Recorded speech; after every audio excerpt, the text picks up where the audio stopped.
Gente, mas é com muito prazer, mas muito prazer mesmo que eu estou aqui para entrevistar hoje o Paulo Pagani. Como que eu conheci o Paulo Pagani? Gente, o Paulo Pagani é o maior mestre de cerimônias, porque mestre de cerimônia para o Paulo Pagani é pouco, né? É porque ele não é mestre de cerimônia como a maioria que eu conheço, que vai lá e fala, agora queremos, né, apresentar. E ele morou muitos anos em Brasília e era o mais importante mestre de cerimônia de Brasília, não só das atividades privadas, como públicas também, né? O governo, tudo que eu ia em Brasília era o Paulo Pagani como mestre de cerimônias. E ele, na minha opinião, ele redefiniu a função de mestre de cerimônias, porque ele engajava, ele engaja, né? Eu fui falando engajado, parece que ele morreu, né? Mas ele engaja a plateia no que vai acontecer, quer dizer, ele eleva vamos dizer assim, o moral do evento, né, da coisa, ele pega, uma coisa que eu achei sempre muito interessante, ele pega o que o ex-apresentador acabou de falar e ele emenda com o próximo, quer dizer, ele vai fazendo um link, então o evento fica com outra performance, né? Na verdade, o que eu quero dizer é que fica com outro resultado. Esse que é porque um evento é para ter resultado, não é um show só de pirotecnia, né? Então, Paulo, é um prazer muito grande estar aqui com você. É uma honra mesmo, eu que sou seu fã há muitos anos, né? A maioria não era nascida ainda quando já era seu fã. Então, eu quero que você primeiro conte um pouco da sua história, né? Desde lá da torrefação de café em 74 até hoje, aquele acidente que você teve, né? Que foi um acidente gravíssimo, um acidente no trabalho, né? E, enfim, prazerão. Com você agora, Paulo. Então, ótimo, ótimo, ótimo. Que honra estar aqui. Que honra. Sempre, Marins, que fui contratado, a primeira coisa que eu fazia era ter uma reunião com o contratante, seja ele de qual forma, governo, privado, seja o que, congresso e tudo mais, e tentar saber o que você quer atingir, onde você quer chegar com o seu congresso, quem são os palestrantes, quem vai falar sobre o quê. E nisso eu já começava a pensar como é que eu poderia fazer o que você falou, que é o trabalhar em coragem, que é pensar, depois desse eu carrego para o outro, preparo o outro, preparo o outro, preparo o outro. E assim eu dei essa motivação diferente que você falou, de não ser um simples mestre de cerimônia, e envolver mestre de cerimônia, cerimonial, porque eu me preocupo até com o tapete que está, se não está. Não adianta se fazemos um evento maravilhoso, tem o professor Marins falando e depois você chega lá no banheiro, o banheiro está numa péssima situação. Então eu dou uma olhada geral, eu faço muito mais, ou seja, eu entrego muito mais do que eu fui convidado e contratado. Se todo mundo estiver em paz, o Marins vai falar maravilhosamente bem e outros tantos da mesma forma. Então eu fui para Brasília em 74, mas antes eu gostaria de falar uma coisinha para você. Queria te agradecer. Agradecer. Hoje está passando na minha vida um cavalo selado, sem ninguém em cima, com um grande mestre do campo puxando ele, falando, vai montar ou não? E eu já estou montando nesse cavalo aí que se chama oportunidade. Eu estava ouvindo, eu aproveitei muito essa quarentena para ouvir muita coisa, para ler muita coisa, para amadurecer, tentar entender o que vai ser. A gente não tem bola de cristal, né, Marinho? Não sabe quem vai ser mãe de nada esse negócio todo ou não vai ser. É difícil a gente prever alguma coisa. Mas ontem eu estava ouvindo uma psicóloga chamada Márcia Luz, e ela fala sobre gratidão. Conheço a Márcia. Conhece a Márcia? Mas eu achei fantástico o que ela disse, quando ela posiciona assim, quando alguém te faz o bem, você fala, muito obrigado. Isso não é gratidão. Ela diz, isso é educação. Quando que alguém faz mais um bem, você corre para a igreja e vai rezar agradecendo. Não, isso é oração, isso não é gratidão.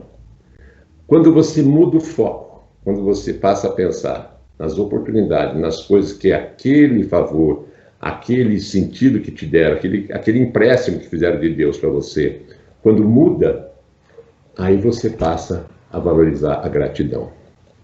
Então, ela fala assim, a vida dá mais do mesmo. Ó, a vida dá mais do mesmo. Eu, quando vou para um evento, eu já penso um bocado de coisa assim, como é que eu vou fazer os intervalos. Teve um evento em Goiânia, para você ter uma ideia, tínhamos 2.400 participantes. E a ficha de avaliação, eu fiquei muito sensibilizado, devolvida 1.000 e tantas fichas, e eles disseram assim, prefiro muito mais o intervalo do que a palestra. Hã? Eu fiquei assim, sou eu. E dessa forma. Mas por quê? Porque eu fazia isso que você falou, alinhavava a primeira com a segunda, senão um vai dar a sua palestra, vai embora. Outro vai dar a sua palestra, vai embora. Outro vai dar a sua palestra. Mas fica uma coisa assim picada, fica um retalho em cima de retalho. Alguém alinhava isso, chega no final do evento, aquele contratante que me falou assim, olha, eu preciso que você consiga sacudir a turma para termos mais coesão de equipe. Eu atinjo isso. Não, eu quero atingir aumento de vendas. Eu atinjo isso. Olha, eu quero que ele tenha mais conhecimento de causa dos produtos. Eu atinjo isso, técnicas. E nisso eu vou embasando tudo para juntar dessa forma. Então, baseado no que ela disse, e ela posiciona também ela tem uma posição assim que muita gente só reclama, em vez de agradecer. E reclamar, como diz ela, é reclamar. Quer dizer, clamar duas vezes. Clamar duas vezes. A criança reclama quando nasce, chorando. Já começa a chorar já para dizer, todo mundo. Ela sente fome, chora, a mãe vai dar o peito. Ela quer um brinquedo, chora, a mãe dá o brinquedo. Aí vai. Agora tem gente que vai ficando adulto, mas e continua chorando. É um mimimi danado, etc. Não tem mais espaço para isso. Então, acordar para isso.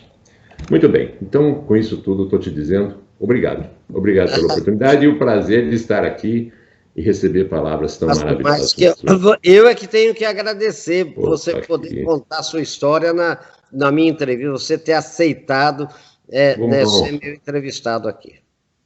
Uma coisa importante, por que eu vou corroborando com o que você falou, por que sou diferente? Por que eu tento ser diferente?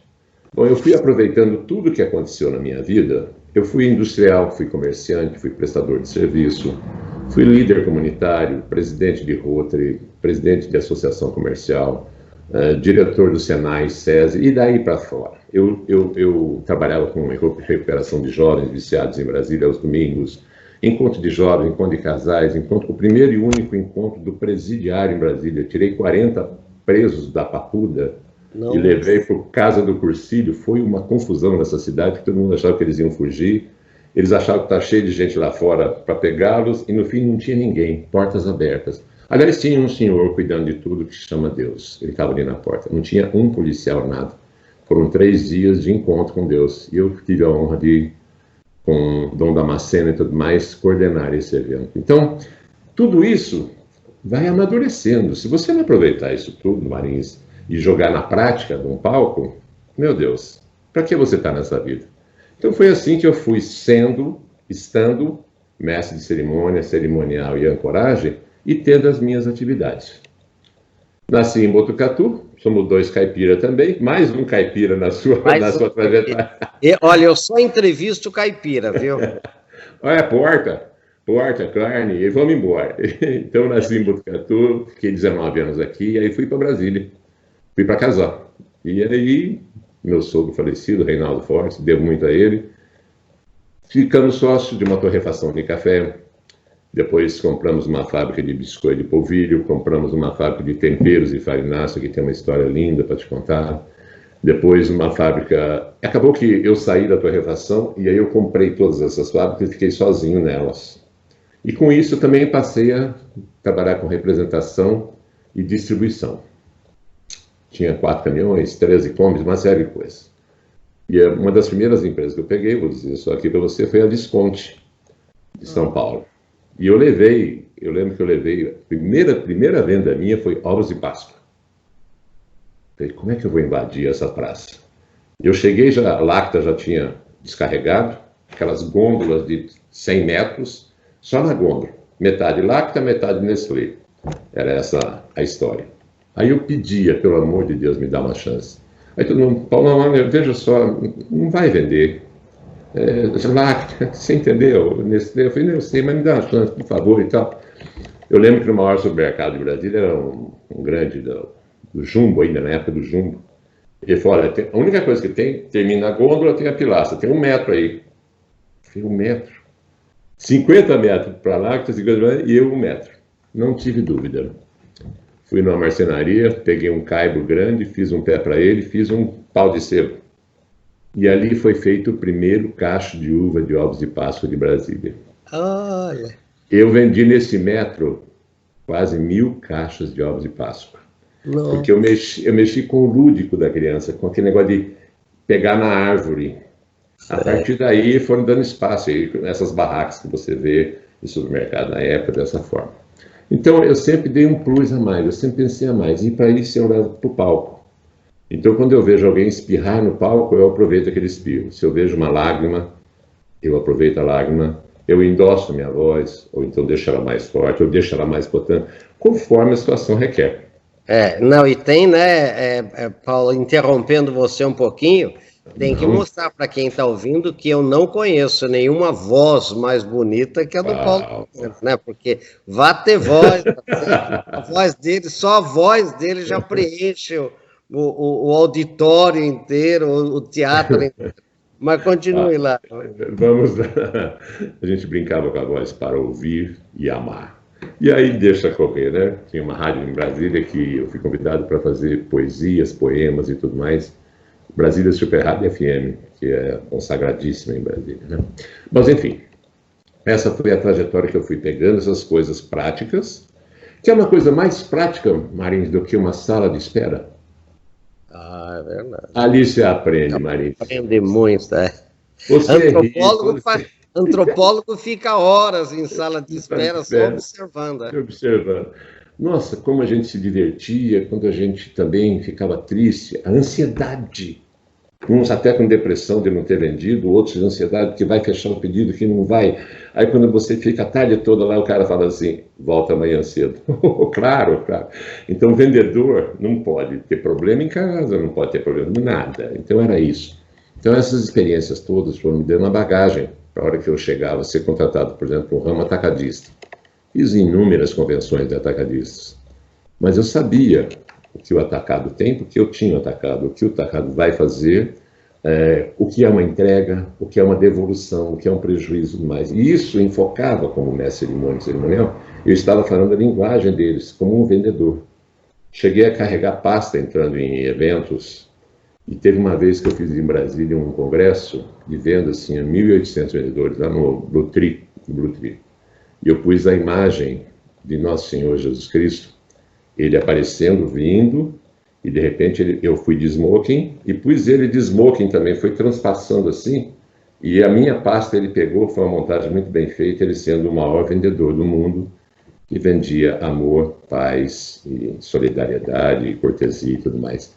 Foi um dos encontros mais lindos que eu fiz. Então essa criatividade, essa forma de fazer. Eu queria falar dessa empresa de temperos e farináceos. Temperos e farináceos é ótimo, viu? Pesar, isso. 60, 70 produtos, é a gôndola mais suja que tinha no mercado.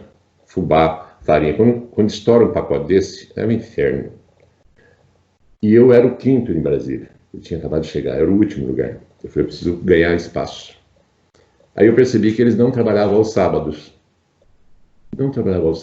De segunda a sexta. Falei, então é agora.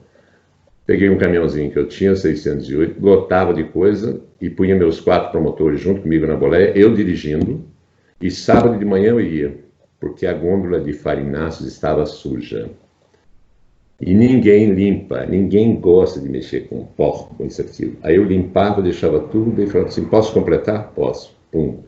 Eu descarregava num sábado 5, 6 toneladas de farinha de mandioca, fubá e tudo mais, porque meu concorrente não estava. Quando ele chegava segunda-feira, a gôndola já estava cheia.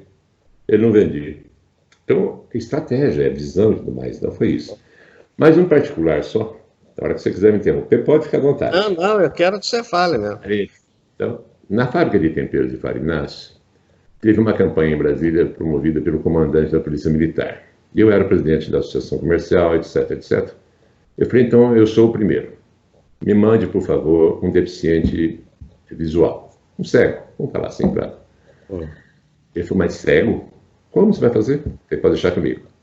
Aí eu improvisei umas canequinhas de 10 gramas, 20 gramas, 30 gramas, 50 gramas e 100 gramas. Então as meninas, mas eu tinha, quando eu comprei essa fábrica, eu tinha 8 pessoas. Quando eu vendi, tinha mais de 40. Sempre o meu negócio foi assim, sempre para mais, né? Aí ele punha a bacia ali na frente dele com pimenta, por exemplo. Não precisa nem dizer que é pimenta, o cheiro eu já sabia, né? Só que ele, você imagina você fechar os olhos agora, pega a cumbuquinha,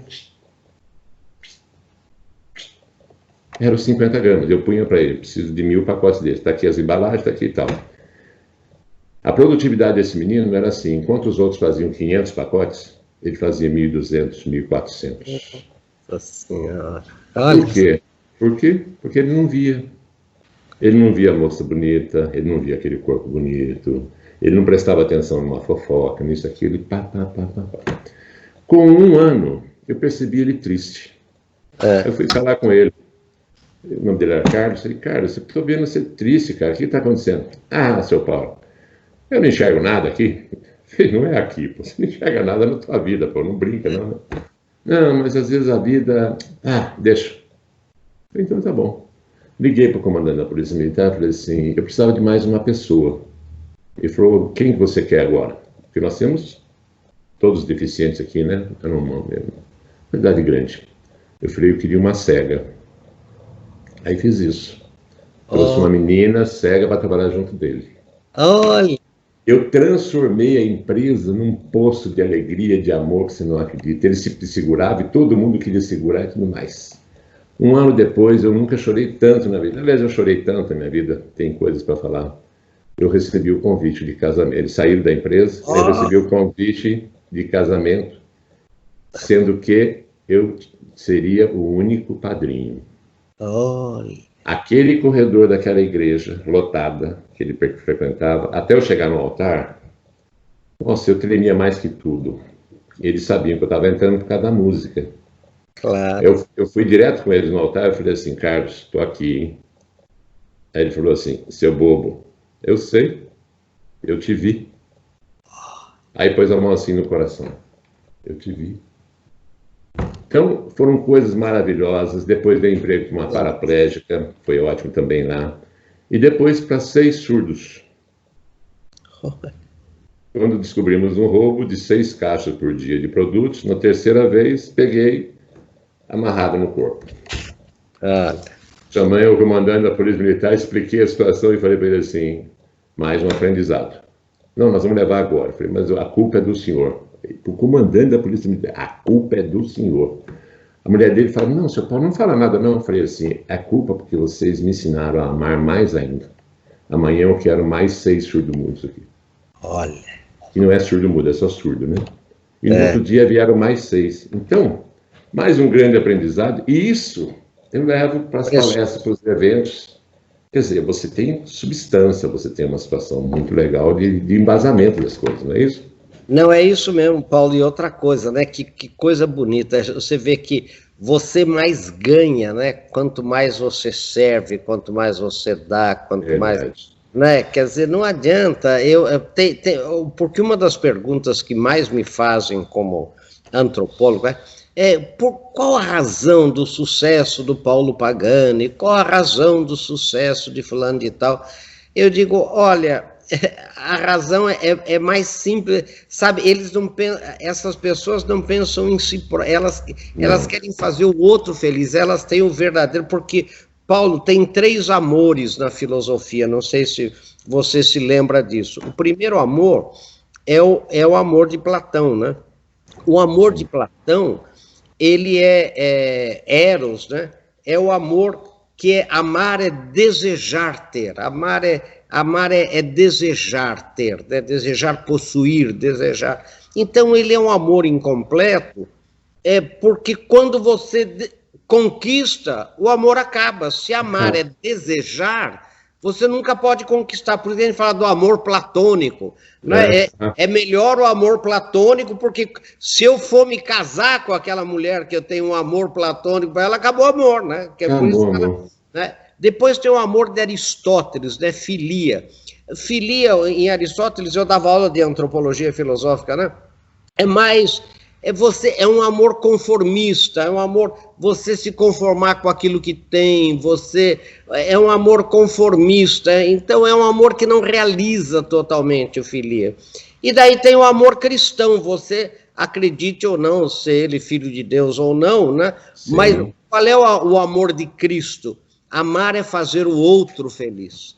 Isso. Né? Então, esse, segundo Luc Ferry, né, foi ministro da Educação da França, ateu, né, segundo todos eles, o Alain de Botton, filósofos contemporâneos ateus, dizem, este é o verdadeiro sentido da felicidade, é esse. Eu me lembro que o Luc Ferry, né, ele tem livros excelentes, né, ele fala assim, a minha maior tristeza é não acreditar que Jesus Cristo é Deus.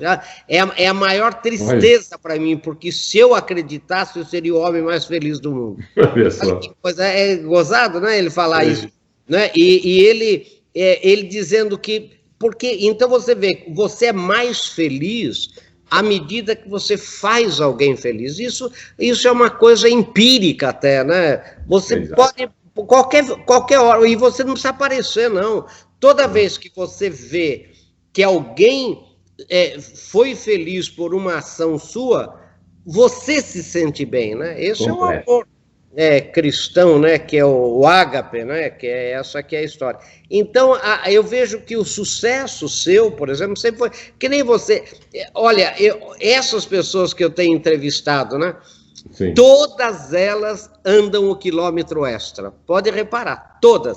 Olha, o Max, por exemplo, Max Geringer, outro dia, né, falando assim que ele era na SICA, lá menino, todo mundo ia embora e ele ficava ajudando o chefe, todo mundo falava, você é puxa-saco, ele falou, mas daí, por isso que eu fui promovido, eu aprendia coisas, né? Eu queria saber, eu nunca fiquei na minha súmula de atribuições, né? Daí você vê o Clóvis Tavares, a mesma coisa, você vê, né? Todo mundo que você entrevista, você vê o Gretz ontem contar, né? As histórias dele, impressionante, né? Essas histórias que ele contando, sempre dando mais do que... Então, esse que é o crédito, né? A sua credibilidade aumenta quando você tem crédito, e você tem crédito quando alguém tem débito, então você tem que deixar alguém devedor, né? São as partidas dobradas. Eu acho a coisa mais bonita, Paulo, da contabilidade, eu sou contador formado, né? Contabilista. Então, você também? Então você veja, as partidas do o método veneziano, né? 1400. Agora, veja que interessante, você não pode ter débito sem crédito, não é verdade? Para cada débito corresponde um crédito, a cada crédito corresponde um débito. Ora, a palavra débito vai dar débil, debilitado, devedor. E a palavra crédito, que vem de acreditare, vai dar crível, credibilidade. Ora, o que falta às pessoas? Falta credibilidade. O que falta aos políticos? Credibilidade. O que falta às marcas? Credibilidade. Como é que eu faço para ter crédito? Ora, eu tenho crédito quando eu tenho alguma coisa a receber. Eu tenho débito quando eu tenho alguma coisa a pagar. Mas como não existe débito sem crédito, ora, para eu ter crédito, aumentar a minha credibilidade, alguém tem que ter débito. Verdade. Então, qual é o segredo do sucesso? É aumentar sua credibilidade, fazendo mais do que o outro espera que você fizesse. Porque se você me dá 10 e eu pago 10, morreu, não tem débito, não aumentou a minha credibilidade, nem a sua debilidade. Né? Eu tenho que fazer mais para eu ficar credor e você devedor. E a língua portuguesa tem essa beleza, né? Eu ainda falo Muito obrigado. Eu declaro o meu débito, né? A única língua. Eu me sinto obrigado por aquilo que você fez. Quer dizer, eu sou devedor seu. Né? Isso agora, esse é o segredo, né? É o segredo. Paulo. É esse plus que você fala que é muito interessante. E 1% da população vê isso, 99% não vê. Palestrantes, então, são 40 anos, 43 anos em palco. Comecei em 78, quando eu fui protocolo do Rotary. Aí eu entrei para o Rotary, fui presidente, chamei a ser governador, etc. E no Rotary, você sabe muito bem disso, pela sua vivência, mais se beneficia quem melhor serve. Dar de si, sem pensar em si. E isso foi brotando dentro de mim. Eu não... Teve uma vez, para você ter uma ideia, minha fábrica, uma das fábricas que eu tive, essa de biscoito de polvilho, mas ficava ao lado do SESI. De repente chegam umas professoras lá dizendo assim, seu Paulo, nós estamos vindo aqui porque... Lembra do Mobral? Mobral? Lembro, eu fui presidente do Mobral. Então. E tinha... E olha só, o mundo vai fechando. E lá no SESI tinha uma turma que à noite fazia o Mobral. Eram 70 senhores mais de idade e tudo mais. E houve um problema lá e foi cortado esse programa lá no SESI. E aí foi uma choradeira enorme. Então elas saíram na rua e a minha indústria era a primeira. Para procurar se teria algum galpão, alguma coisa para elas transferirem, para não parar o curso, parar tal. Nossa, as pessoas estavam em pranto.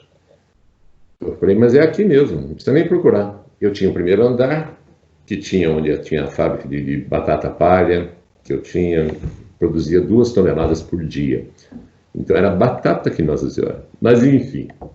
Aí nós saímos, era meu escritório, começou a fechar o escritório. Aí tirava tudo do meio das salas e eles montavam as salas. E assim foi. Eu comprei os quadros negros, né, a lousa na época, né, a gente falava lousa, e comprei para cada sala. Isso foram uns 4, 5 meses que elas vinham, o rapaz só acompanhava um guarda que eu tinha, elas fechavam e foram embora. Com 2 tempos veio novamente o curso ser admitido lá no SESI. Aí, foi uma choradeira comigo, me deram flores e tudo mais. Passados muitos anos, eu tinha um restaurante, que eu vou falar já para você. Aí chega uma senhora e falou assim, é o senhor. Eu falei, sou eu? Ela falou, é você. O que eu podia falar numa hora dessa? Eu perguntei para ela, foi bom para você? Foi o que me veio na cabeça. Eu falei, meu Deus do céu, o que será que aconteceu com essa senhora? O senhor lembra do Mobral? Eu não lembrava, Marins. Eu sempre fui assim, Marins. O que a minha mão direita fez, a esquerda nunca ficou sabendo. Claro. Eu fiz, mas eu não lembrava. Juro para você, quando ela falou assim, então o senhor vai lembrar, no dia que eu entreguei um buquê de rosas vermelhas com todo mundo lá e todo mundo chorou muito pelo que o senhor fez, não deixar parar o curso. Aí eu chorei, eu estava no caixa, eu chorei com essa mulher abraçada no restaurante que eu tinha. Então, você falou, a gente ama por fazer para o próximo. Para o próximo, não tem... O que vem, não importa. É verdade. Não, e olha, não tem. Agora, conte para mim aquela história, você tinha essa coisa de casamentos que você fazia, inaugurações, você tinha, parece que quase 500 garçons contratados. Como que é essa história sua aí?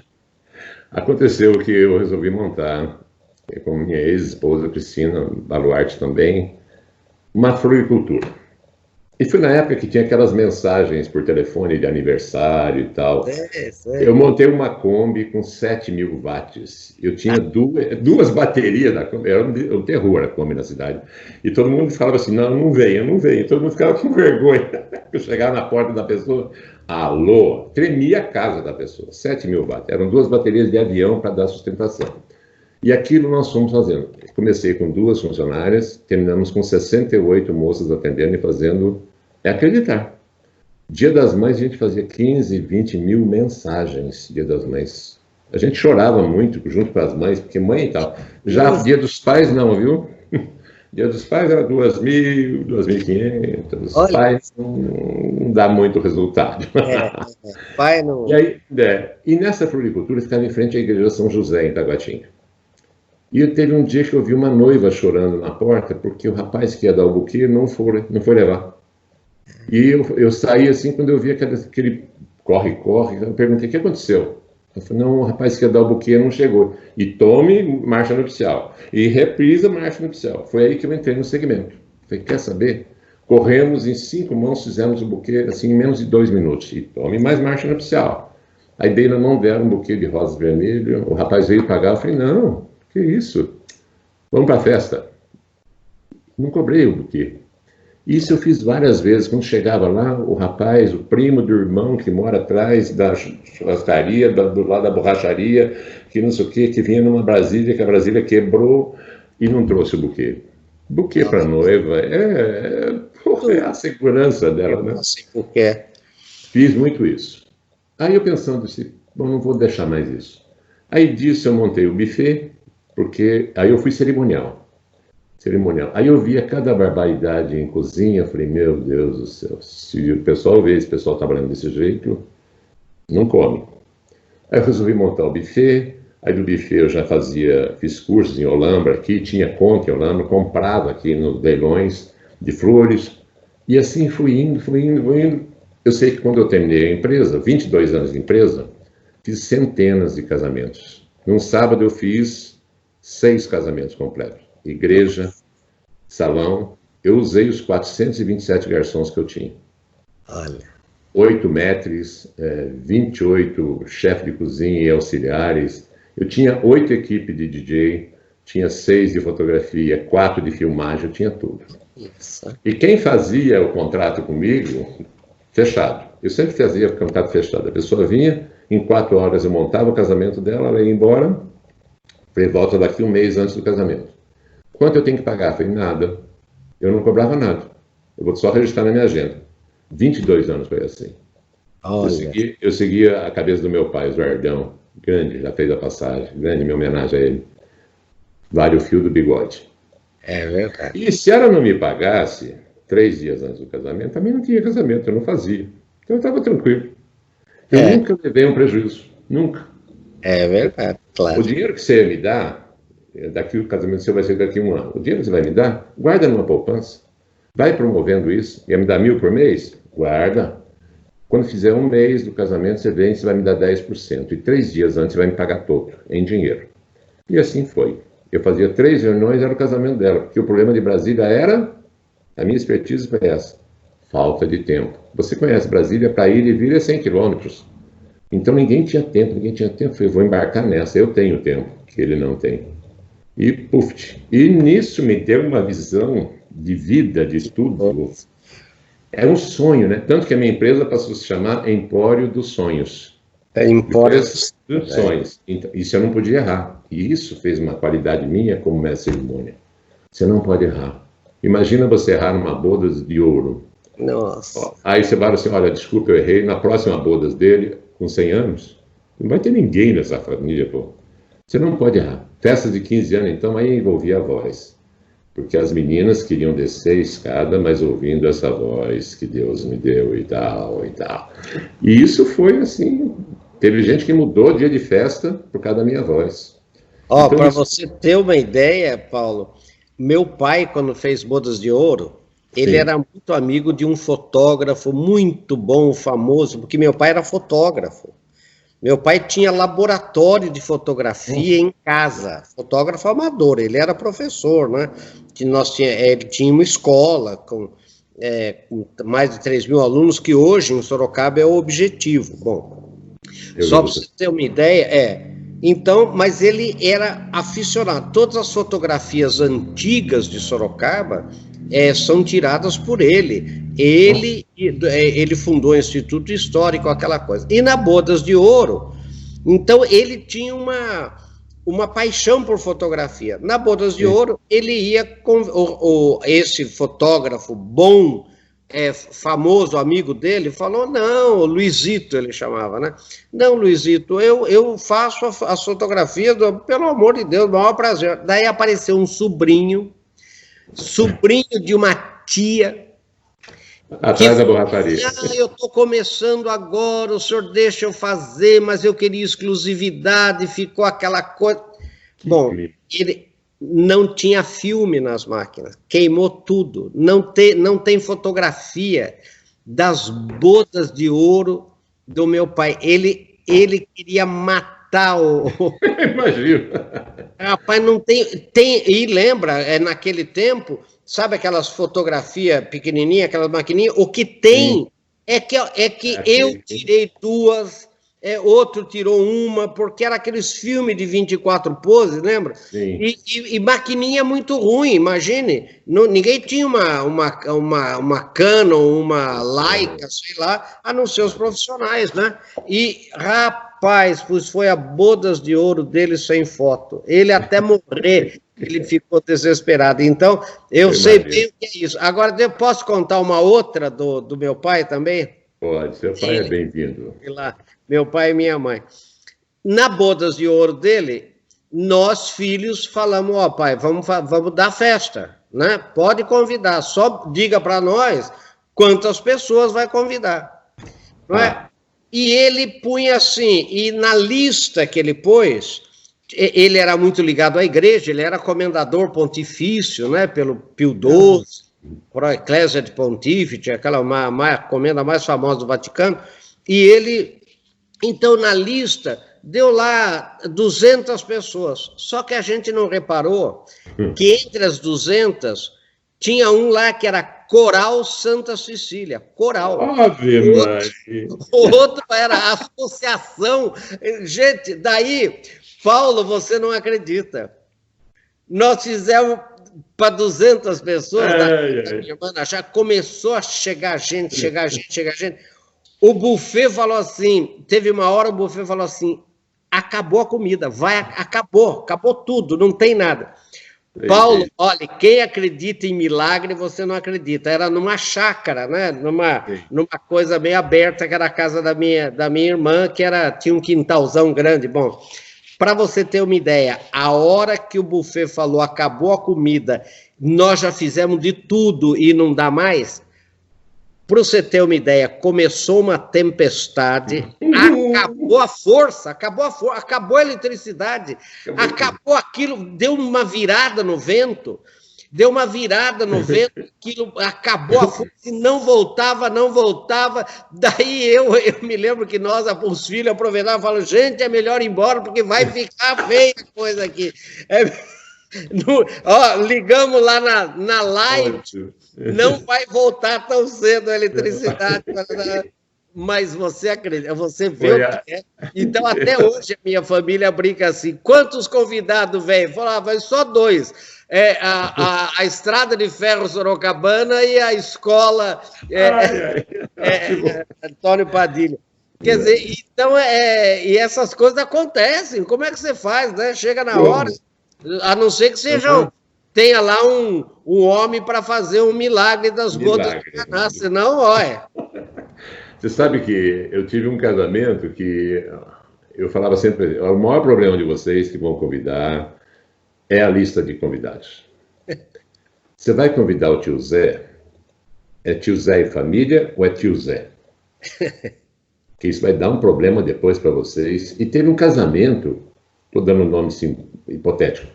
É claro. Na mesma rua tinha a tia Maria e o tio Zé.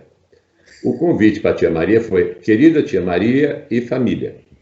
O tio Zé, que era 2 casas depois, ao querido tio Zé. Meu Deus. Esse homem foi com 18 familiares dele na porta da festa e falou, nós vamos ficar aqui o tempo todo, não vamos comer, não vamos beber, mas ela tem que ver que nós temos família. Você acredita nisso? Aí eu montei uma mesa do lado de fora do salão para ele sentar, depois eu falar muito para ele. E teve uma outra festa exatamente o que você fez, né? Evangélicos, e o irmão do rapaz fazia parte do coral. Meu Deus do céu. Era aquela história, fulano e família, era 250 convidados. Quando nós demos entrada no salão, tinha 470 e poucos. Olha. 220 a mais. Aí foi um corpo, não tinha buffet. Eu falei, meu buffet não dá conta. Até 10, 20% a mais de comida eu tenho, mas mais que isso não, né? É o bastidor do negócio que também vale para a minha atividade. Esse bastidor, você tem que saber, tem um jogo, tem hora que o palestrante não chega, tem hora que o som não está funcionando, dizendo o fio não sei o quê. Aí o mestre cerimônia... A lei do Murphy funciona mesmo. A lei do Murphy funciona. Na hora H, você testou tudo, vou estar tudo ok na hora H, não entra o vídeo, né? Não entra aquele vídeo. Não, isso é... Agora, Paulo, deixa eu só comentar. Só passar para você. Esqueço uma coisa aqui. Tem o contrário também, que eu acho que muita gente reclama. Você me convida para ir numa festa, sim, uma festa menor. Como eu sou seu amigo, eu digo, não, vou sim, está confirmado. Isso. E daí, já sei que não vou, e na última hora eu ligo, Paulo do céu, aconteceu um problema, então se faz uma festa para 100 e aparece 30, 20. Isso. Muito aconteceu. Isso acontece muito, né, Paulo? Muito, muito, muito, muito. As pessoas não têm coragem de falar a verdade, né? Não tem. De falar, não posso ir, não vou. Teve um rapaz em Brasília que fez um casamento para 150 pessoas. Mas ele, nesse dia, ele entendeu que ele era antipático. E ele não era bem quisto na repartição dele. Então, na igreja, que eu ficava sempre lá atrás da igreja. Quando estava completo, já estava escorrendo a cerimônia, eu já contava. Então, já passavam, olha, temos tanto aqui. A previsão de mais 10%, porque muita gente não vai na igreja, vai para a festa. Era assim. Então, isso é bastidor, é vivência, é maturidade, sabe tendo. Na igreja tínhamos 70. Mas ele convidou 150. Eita, filha. Tomara que o pessoal vá para a festa. Às vezes é amigo mais assim de festa e tal. Na festa tinha 32, eu nunca esqueço. Eu sei que ele de pirraça, por isso que mostra a antipatia talvez dele, né? Eu não dizendo o nome, não estou sendo antiético da história, mas ele pedia cerveja com gelo. O garçom até trazia a cerveja com gelo, derretia um pouquinho o gelo. Ele falou, não, está aguado, traz outro. Aí o que eu pus? Pus o equipamento com gelo, com tudo lá, perto dele, lá, ele pedia na hora. Pronto, geladinho. Ele tomava cerveja com gelo de tanta raiva que ele ficou. Então isso acontece, cada coisa que aconteceu, que eu vou te contar. Mas o plus disso tudo, aí que vem novamente, você foi contratado para falar sobre, mas fale um pouquinho mais, dá uma visão diferente. Às vezes o próprio contratante não sabe o teu potencial, o que você pode fazer. Por exemplo, quem contrata Marins, pelo amor de Deus, fala para ele falar bem do Brasil, só falar assim, pode falar bem do Brasil. Porque se existe um palestrante, um comunicador, um brasileiro, um patriota, que pega o nosso Brasil e fala assim, isso aqui é uma nação, é Marins.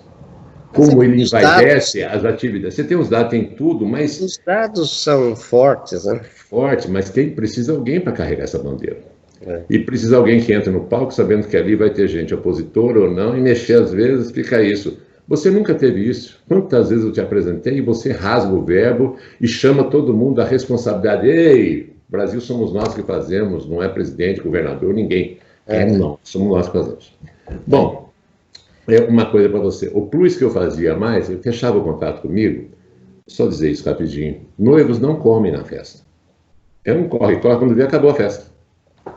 Eu fiz um acordo com um amigo muito especial que eu tive em Brasília, chamado Paulo Otávio. E o Paulo Otávio tinha comprado o Blue Tree, na época, lá perto do Palácio Alvorada. Mas não tinha muito acesso, estava começando. Aí eu combinei, eu fazia parte do partido político com ele e tal. Eu falei, vou levar noivo para lá. Ele falou, faz isso para mim, que me ajuda. Bom, em 22 anos eu levei 200 e poucos casais para lá. Olha. Como é que eu fazia? Eu dava a noite de núpcias para quem fechava o pacote todo comigo. Olha. Esse era o plus. Aonde que vai ser, seu Paulo? Hotel tal? Não, vocês vão para o Blue Tree, que é um hotel 6 estrelas, era o melhor de Brasília. É do Rui Otaque que fez a... Rui Otaque, aquele... Exatamente. Aí o que acontecia? Isso já era um plus muito forte. Mas aí eu fiquei pensando, poxa vida, eu fazia 2 buquês de noivo. Um para ela entrar e sair da igreja e outro para ela jogar para o pessoal. Eu achava assim muito ruim se abençoasse o casamento com aquele buquê, isso é outro plus. E depois se jogar aquele monte de tia procurando, arrebentando, caindo no chão, arregaçando tudo, aquela coisa. Então eu dava um similar daquele para elas se arrebentarem. Mas o dela, que foi abençoado na cerimônia, ficava com ela para tirar fotografia, isso aqui. De repente o buquê sumia. Ela começa a ficar apavorada. Seu Paulo, meu buquê sumiu. Eu falei, pode deixar que eu vou atrás. Mas já estava no meu carro. Então, quando faltava 2 horas para fechar a festa, minha esposa continuava tomando conta da festa, eu levava um dos arranjos do salão, um pouco de salgado de tudo, se tinha comido um pouco, de doce de tudo, arranjo, etc, etc, e o buquê dela. Aí eu ia para o Blue Tree, já fiquei conhecido, já entrava direto, eles me ajudavam a carregar, montavam uma mesinha para eles lá na suíte deles, com tudo reproduzindo o que foi a festa, porque lá eles iam comer. Isso. E aí eu sentava, aí que eu descansava um pouquinho, sabe, Marisa? Aí eu pegava o papel do hotel e falava assim, obrigado. E contava alguma coisa linda que aconteceu, o choro de uma avó. Aliás, 80% dos meus casamentos, quem levava as alianças eram os avós. Eu unia as 3 gerações. Eu sempre plantei isso. Quer dizer, então essa coisa gostosa de mexer com o carinho das pessoas, com a ternura, me fizeram, logicamente, eu ficar num ponto que eu cheguei em Brasília sobre eventos. E ali eu deixava em cima da cama aquela cartinha de agradecimento e o buquê dela em cima. Quando ela chegava e via o buquê dela novamente e tudo montado, nossa, era a ligação na hora. E isso, passando a história, quer dizer, sempre eu tinha um plus a mais. Você não pode errar. É igual minha mãe que costura, Dona Luísa, que você já está me elogia tanto. Ela fala assim, se o vestido tiver 100 botões, pregue direitinho. Que se faltar um, ninguém vai reparar nos 99. Todo mundo vai, tá faltando um. É verdade. Então, o detalhe... É o detalhe do detalhe. Eu tive um palestrante em Goiânia, isso fica um recado também, como é a cerimônia, como cerimonial e a coragem. Você vai dar uma palestra, diga o que você precisa. Que equipamento você precisa, que cabo você precisa. Avisa a gente antes. Esse palestrante não falou nada. Chegou na hora dele entrar, ele falou, só entra se tiver cabo tal, tal, tal, tal, tal. E lá no Centro de Convenções de Goiânia, é enorme. Conhece? Tinha 2.100 pessoas na palestra dele e ele era o esperado. É a história do famoso. Famoso é terrível. E aí, acabou que nós tivemos que passar cabo por fora, foi uma confusão. E nisso, quem ia lá brincar com o povo, fazer, ocupar o tempo, o mestre de cerimônia, que tem que ter na manguinha aqui piadas, histórias, contos, causos. E eu tinha por causa dessa minha vida toda. E às vezes eu fiquei 15, 20 minutos esperando que terminasse de pôr a técnica para ele poder entrar. Aí ele entrou. E aí o laptop dele quebrou. Esse cidadão começou a falar palavrões, dizendo que em Goiânia só dava mal profissional, só dava isso. Aí você via assim 50 pessoas levantando e indo embora, mais 50. Quando terminou a palestra dele, tinha 250 pessoas, de 2.000. Nunca mais voltou a Goiânia, e já me perguntaram dele, todo produto, eu falo para ele que é verdade, não tem como... Mas é verdade. É um risco muito grande. Tem muito assim, tem muita estrela, né? Muita estrela. Agora, outro dia me contaram, aqui outro dia, uma palestra, né, ligou aqui para minha assistente e falou assim, quais são as exigências do professor? Ela falou, não, microfone, né, um microfone. Bom. Né, e pode ser com fio ou sem fio. Falou, tanto faz, às vezes com fio, depende do lugar, ver o que é melhor no lugar. Mas ele não tem nada de...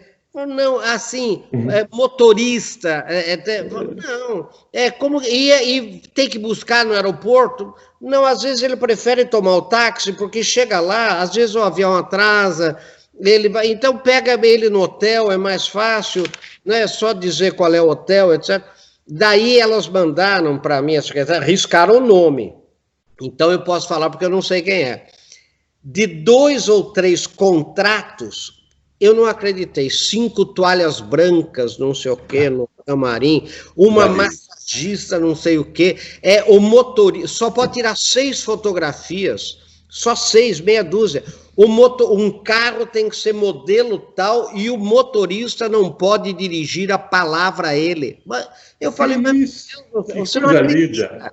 Eu falei, isso é fake, né? Isso é fake. A moça falou, não é fake, o senhor não acredita. Daí um professor da GV, escute só, um professor da GV, com outros professores da GV, foram num evento que tinha vários palestrantes. Daí eles foram entrar num camarim lá, e todo mundo falou, não, esse não pode entrar. Por quê? Porque é de fulano de tal. Falou, como? Era um outro palestrante.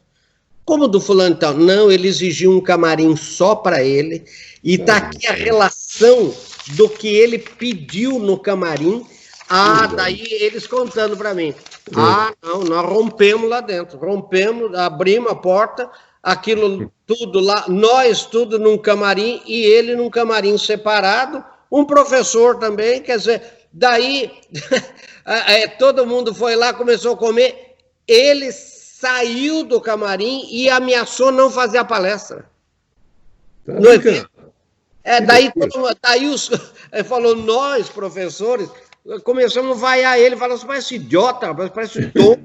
Quer dizer, tem muito dessa... Mas isso daí, pode reparar, o Paulo, é tiro curto. Esse pessoal vai na fama lá em cima e, de repente, cai e ninguém... É insuportável uma coisa dessa.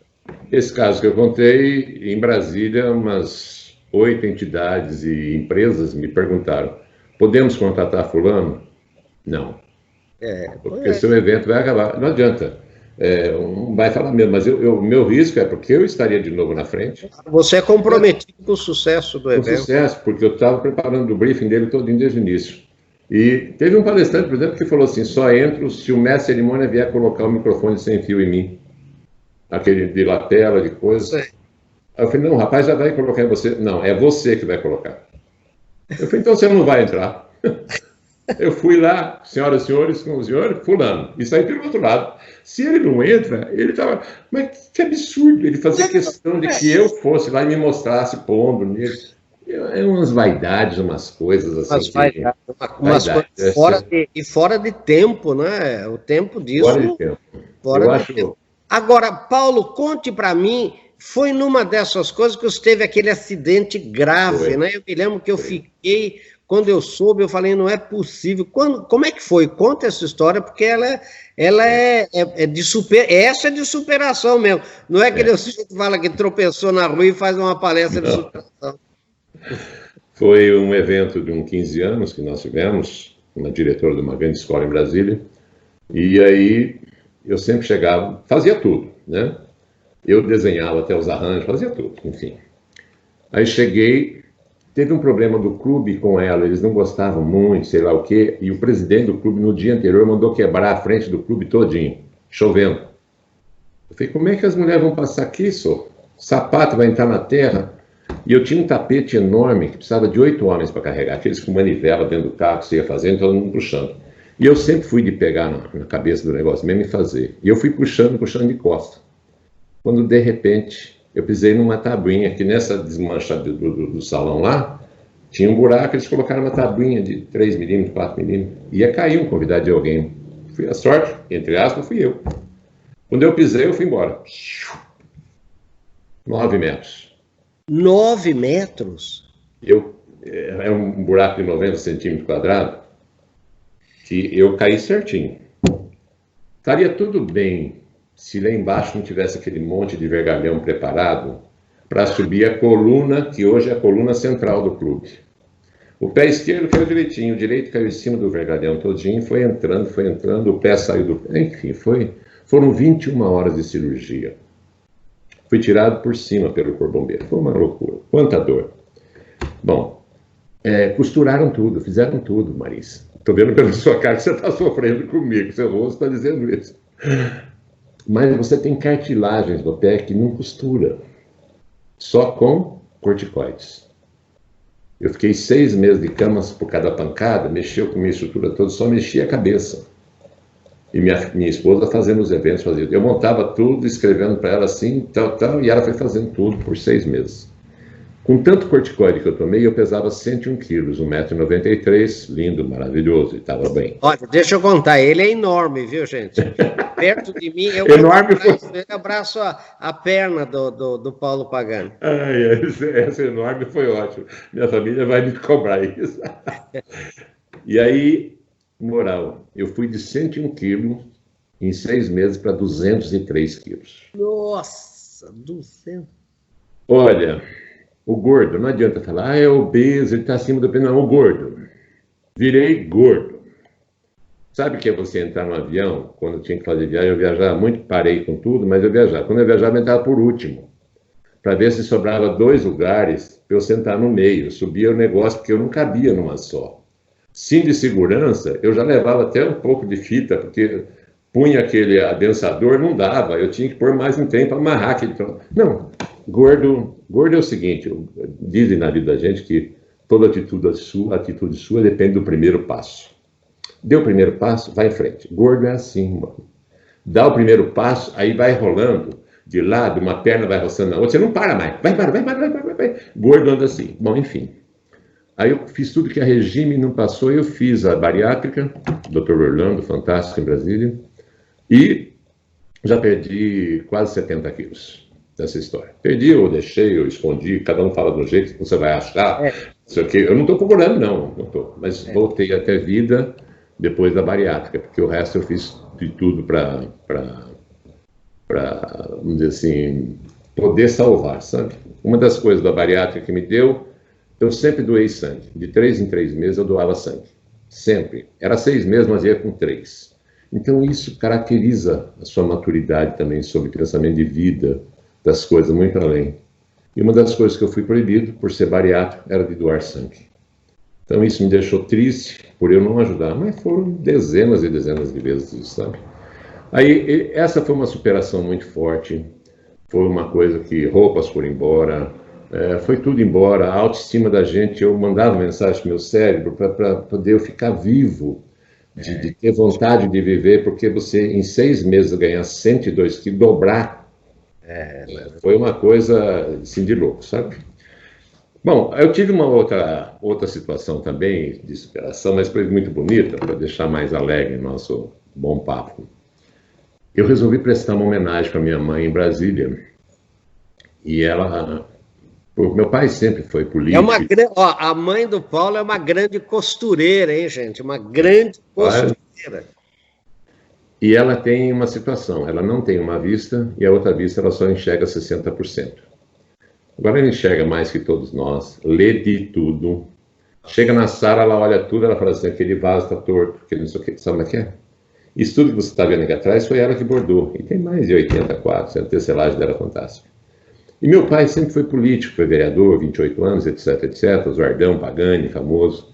E ele sempre era homenageado. Meu pai sempre não aceitava salário, não aceitava, se falasse em jeton ou um dinheiro por fora, perdia a amizade na hora. Daqueles bens, sabe? Aí, moral da história, eu resolvi prestar uma homenagem para ela. Peguei e montei em Brasília um restaurante com o nome dela. Vou fazer isso. Mas eu levei 9 meses fazendo esse restaurante. Eu fiz as mesas, eu fiz as cadeiras. Eu adoro mexer com madeira, mas...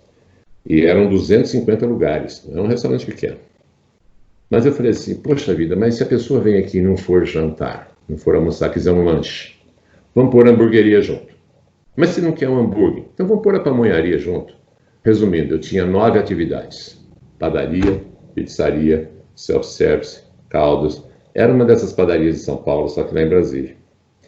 Aí depois de 9 meses preparando, aí eu liguei para a mãe. Falei, mãe, chegou a hora de você saber o que eu estou fazendo. Era restaurante, agora virou confraria. Confraria Dona Luísa. Imagens dela, eu preguei na parede uma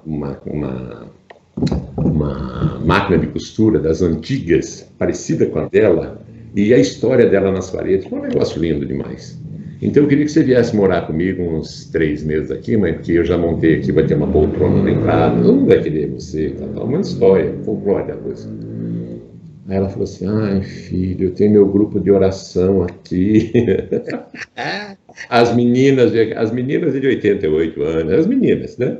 Vêm aqui em casa e tal. Mas eu fico aí uns 3 dias com você. Eu falei, sabe o que eu fiz? Dei ideia ao meu filho, falei, 11 horas, liguei, filho, a avó não vem. Falei, pai, vamos pôr um anúncio aí no Face, coisa assim, e a gente pede, e pega 2 vovós aí, 2 pessoas, e a gente coloca uma em cada período, parecida com ela, para fazer às vezes, né? Falei, então tá bom. Aí colocamos o seguinte anúncio, admitimos atendentes entre 60 e 80 anos. Aí, entre parênteses, com experiência. KKKKK. Porque com 60 e 80 anos, se não tiver experiência, Marisa, vai fazer o quê? Isso foi uma quinta-feira à noite. Entrevistas amanhã, a partir das 7 horas. 7 horas da manhã já tinha 100 vovós. Não. Aí, sexta, sábado e domingo, elas invadiram. Eu falei com 612 avós. Dei 1 minuto para cada um, chegavam tremendo assim, com aquele envelope pardo. Olha, moço, aqui, uma vozinha de 91 anos. Aqui é meu currículo, ó, mas eu não vim procurar emprego, eu vim dar um abraço no senhor, por senhor ter dado esperança de vida para nós de novo. Cada vovó que aparecia na minha mesa ali, eu era sozinho, todo mundo. Elas invadiram a cozinha, fizeram biscoito, fizeram pão, fizeram para dar para todo mundo lá, cafezinho e tudo mais. Foi uma coisa fantástica. Olha. Aí eu fui dar a resposta, a imprensa de Brasília toda, da Embaixada da França, tinham 2 televisões, da Embaixada, que essa é uma coisa boa de Brasília, você tem as embaixadas acreditadas, e eu tinha muito acesso a elas. E do Japão tinham 3 câmeras, 3 empresas, eu tinha 100 jornalistas, 100. E tinha escolhido 24 vovós para tirar 2.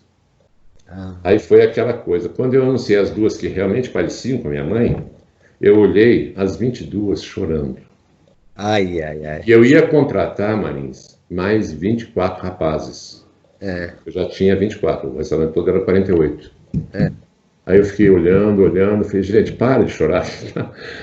Quer saber? Eu dei um tapa na mesa e gritei assim, vocês vieram para trabalhar? Sim, eu não ouvi. Aí quando eu fiz a segunda pergunta, mas foi um estrondo. Sim, quando eu vi, eram os repórteres, eram os jornalistas, todo mundo gritando, sim, eu fui, nossa senhora, não são vocês, ela você tem que falar, pô, e tal. E eu contratei as 24. Olha só, que história. Foi o maior presente que Deus me deu. Era coisa linda, tem história em Brasília, jornais em Brasília, era 1, 2 televisões do mundo por semana lá, rádios, entrevistas, e o tanto de gente que ia. Olha, Cristalina, Brasília, 120 quilômetros. Tinha gente de família que saía de Cristalina para ir lanchar com a gente e voltar embora, só para conviver com a vovó. Olha só! Você vê uma vovó de 79 anos, carregando uma bandeja com 12 chopp.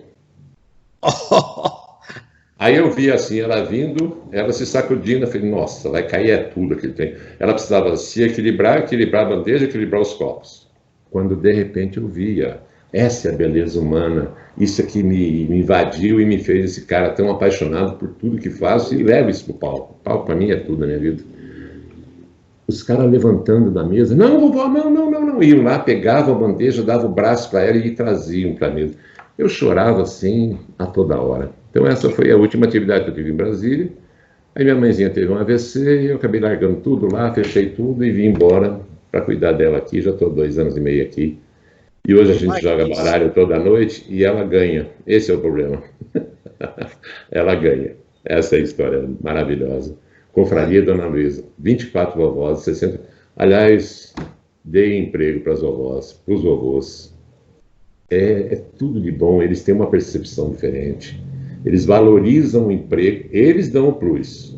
Chegava 1 hora antes, impecáveis. Todas tinham aquele chapelão de mestre, cuca e tudo mais. Todas. Elas vibravam, todas maquiando e tudo mais. Até numa reunião de avaliação, vou encerrar esse assunto por aqui, eu falei, agora vocês vão falar o que significou serem contratadas. Aí a primeira já levantou, é Elza o nome dela. Fantástico. Ela foi à frente e ficava assim.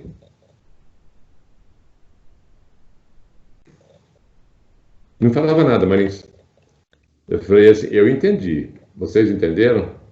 Aí uns falaram que não. Aí ela falou assim, suas bobas. Meu marido faleceu há 21 anos. Seu Paulo, com esse emprego, eu me emociono até hoje, Marins. Com esse emprego, o senhor me fez novamente me sentir mulher. E eu tô usando batom rosa. O senhor falou que gosta de rosa. E eu passei um pouquinho de maquiagem. Olha, gente, como é que eu tô. Tem dinheiro que paga isso? Não tem. É isso mesmo. Tem. Aí você leva essa coisa gostosa para é isso mesmo.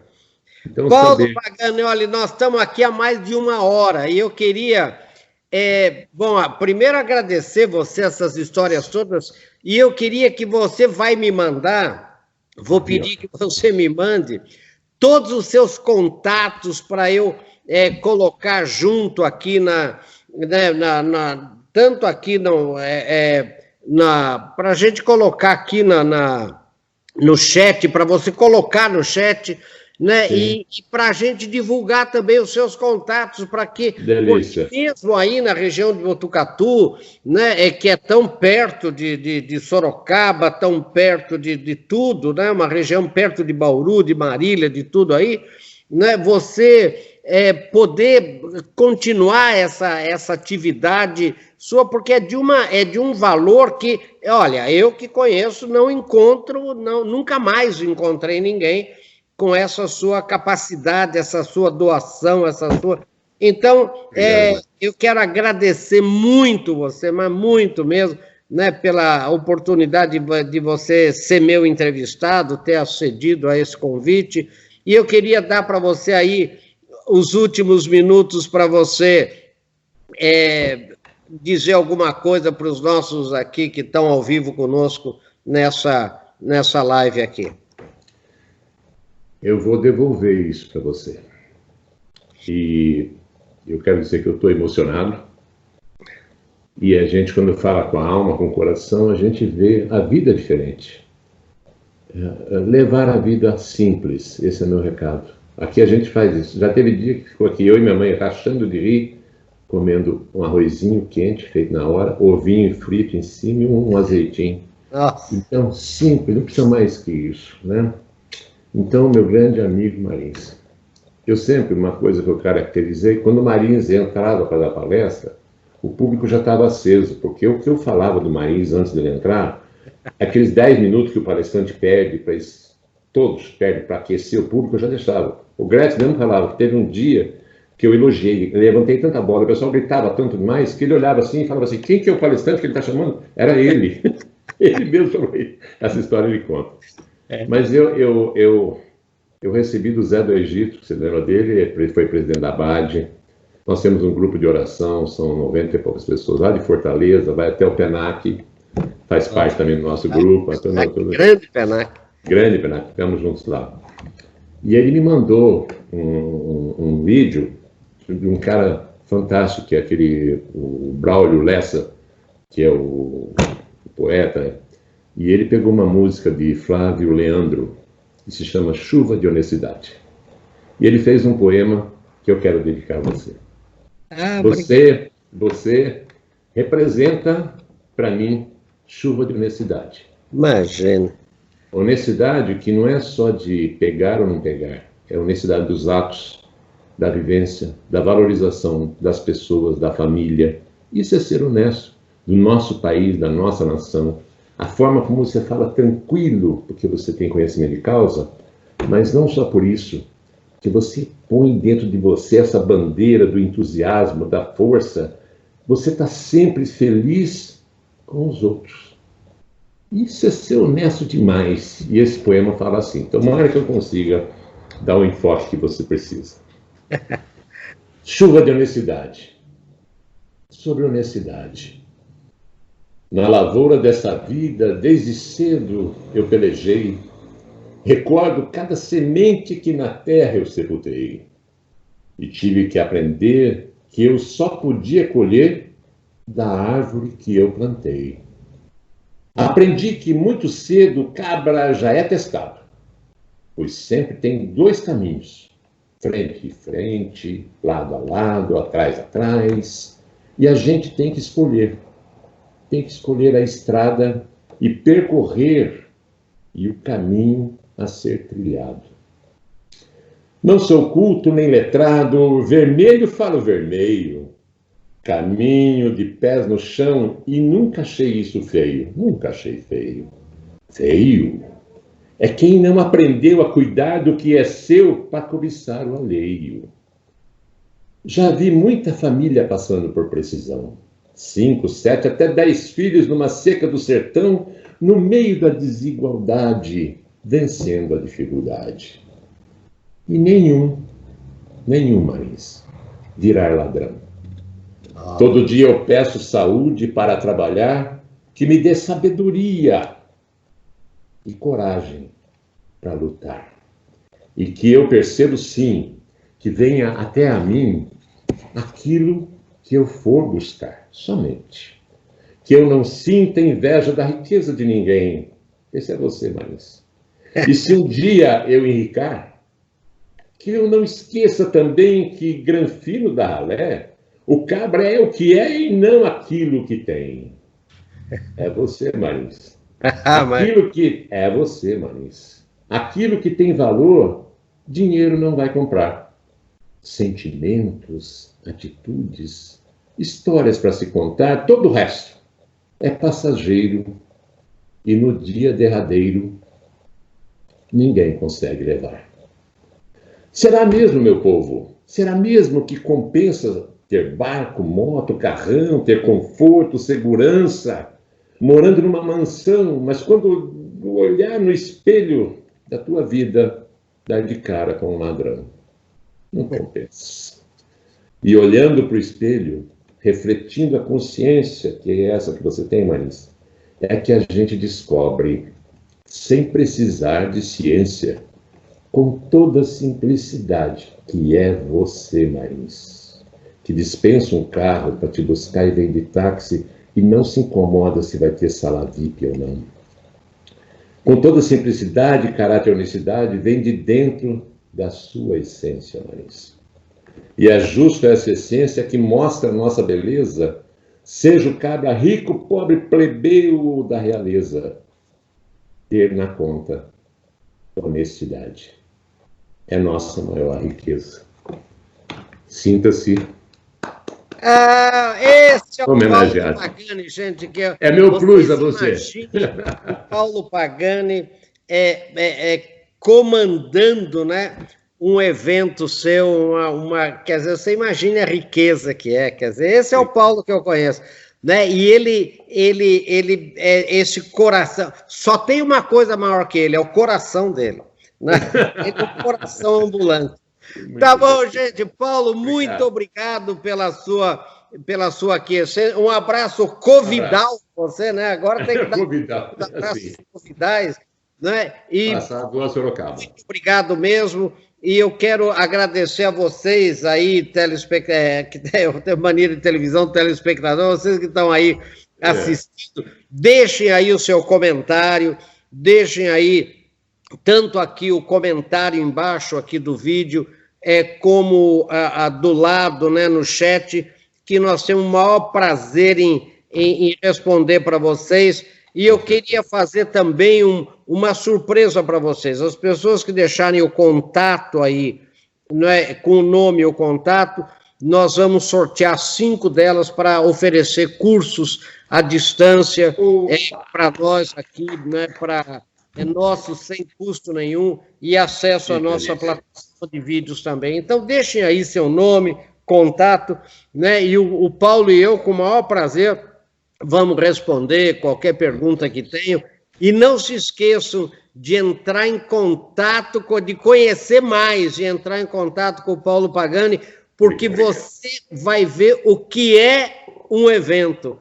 É AP e DP, antes do Paulo, depois do Paulo. Um abraço. Você é ótimo, um plus para você. Um abraço para todos vocês aí, muito obrigado. Para a família, maravilhosa. Um abraço para a família toda, para sua mãe, para a dona Luísa, um beijão na dona Luísa.